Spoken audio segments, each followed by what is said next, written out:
Every dusk, same porch light, same paw, same copper kick plate corner.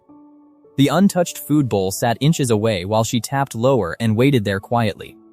I opened the door wider, expecting her to slip inside. She stayed outside, calm, watching the plate instead of the warm doorway.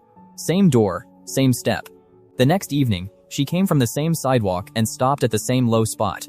Not the bowl, not me, the copper corner, down there.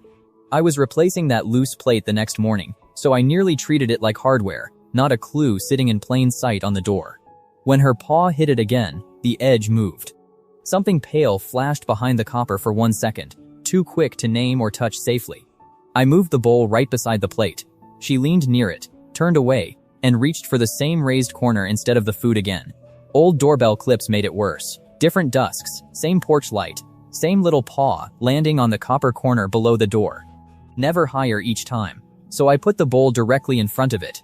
She stepped around the food like it was furniture, stretched past the rim, and tapped that same exact corner again. I still wanted the simple answer.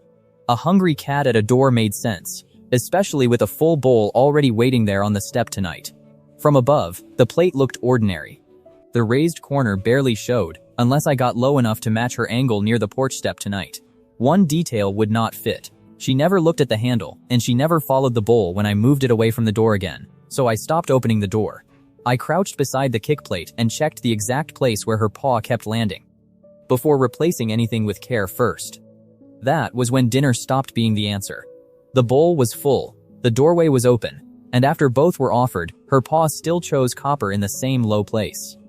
The porch light caught the lifted corner differently from every other edge. 3 corners sat flat. One kept a thin shadow underneath right at that corner. I tried to see into the gap, but it was too narrow. She stayed beside it, quiet, while the edge held its little shadow back. The new plate was already waiting in its wrapper. Pressing the old one flat only made that lower corner rise again, like something was underneath the copper there.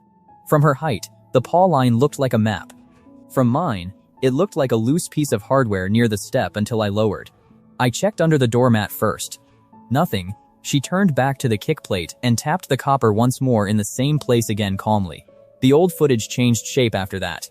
Same copper kick plate corner, same paw, same paws. Across every dusk I had dismissed as begging from that same porch from the first night. I lifted the edge with a cloth, and a folded pet folder strip slid out from behind the copper plate, flat and dry, with unreadable edges inside. Once it was clipped back where it belonged, she looked at the folder, not the corner. For once, her paw stayed down on the quiet porch. The next dusk, she came back to the same porch. The copper plate sat flush,